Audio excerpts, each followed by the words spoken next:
This is the Consciousness Project. In previous videos, we explored definitions of consciousness, their limits, fading minds, and the role of subjective experience, even approached it from the inside, through neurophenomenology. Now, let's switch to something a little lighter, but just as mysterious – dolphins. There is also a Substack article that accompanies this video. You'll find the link in the description. The more we study dolphins, the more it feels like there is a whole civilization unfolding just out of reach, full of memory, communication, even invention. They show signs of consciousness that feel strikingly familiar to us: self-awareness, social bonds, creativity, and yet they live in a world so different from ours, a world shaped by water, sound, and currents we can barely imagine. They resemble us in some ways, but they are also so profoundly alien, which makes the mystery even more fascinating, and the desire to understand them even stronger. Each dolphin creates a unique whistle early in life, inventing a name for themselves. Other dolphins remember and use these names even more than 20 years later. And it's not just about names. They combine clicks, whistles, and bursts into structured sequences, patterns that seem organized, and maybe hint at something deeper, like a primitive grammar.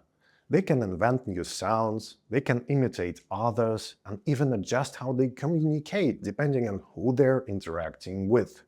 And considering the flexibility of their vocal system, it's possible that dolphins are capable of producing hundreds of thousands, maybe even more, distinct sound patterns. We're only beginning to scratch the surface of what their communication might be capable of. It's possible they aren't just sharing identities, but experiences, strategies, maybe even memories. But it's not just their communication that is remarkable. Dolphins show clear signs of complex consciousness. They recognize themselves in mirrors, a test of self-awareness that only a handful of species have ever passed. They teach their young, passing down learned skills across generations.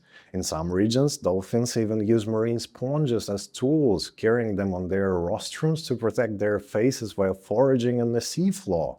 It's not instinctive, it's a tradition, taught, learned, and shared.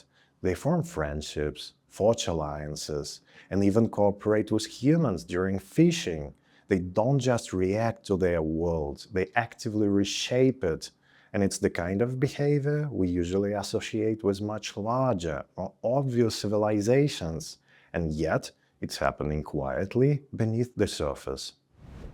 But like us, dolphins aren't always on their best behavior. Young dolphins have been seen bullying and harassing each other, chasing, biting, and ramming for reasons that aren't always obvious. And sometimes they turn their attention to other species too.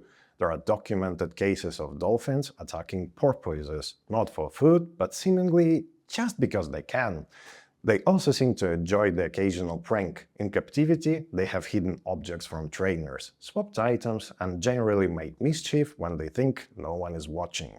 And then there is pufferfish. Some dolphins have been spotted carefully passing pufferfish between them, possibly teasing out just enough neurotoxin to experience a mild high, because apparently even dolphins appreciate a good weekend.